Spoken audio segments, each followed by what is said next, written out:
Nagluluksa si Vice Ganda, host ng It's Showtime, sa pagpanaw ng kanyang alagang aso na si Chip In. Sa isang post sa Instagram noong Webes, ibinahagi ng kapamilya host ang kanyang nakakalungkot na mensahe para sa kanyang aso na tinawag niyang unang fur baby. Ayon sa post ni Vice, mahigit 6 na taon niyang kasama si Chip In. Ito ang una niyang aso o fur baby.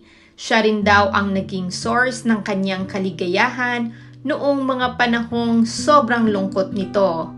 Pinapagaan rin daw ni Chip In ang araw tuwing pagod na pagod siya sa kanyang trabaho.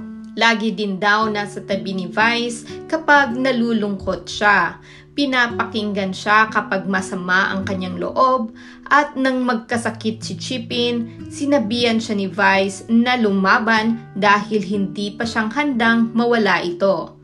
Pero sa tingin ni Vice, dumating na ang oras para magpaalam at hayaan ng tumakbo at maglaro sa langit ang kanyang mahal na aso.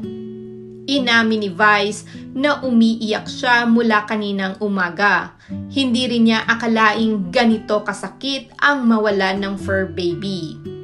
Na-realize ni Vice na hindi lang isang aso si Chip In, ito ay ang kanyang baby at kapamilya.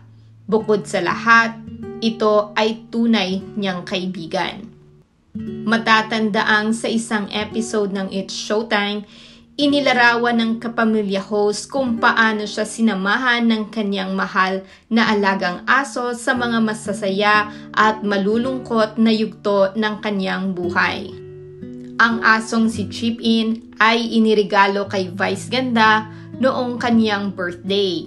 Kaya Chip In daw ang pangalan dahil ito'y binigay ng kanyang mga matatalik na kaibigan sa show business, kabilang sina Bea Alonzo, Ann Curtis at Angelica Panganiban.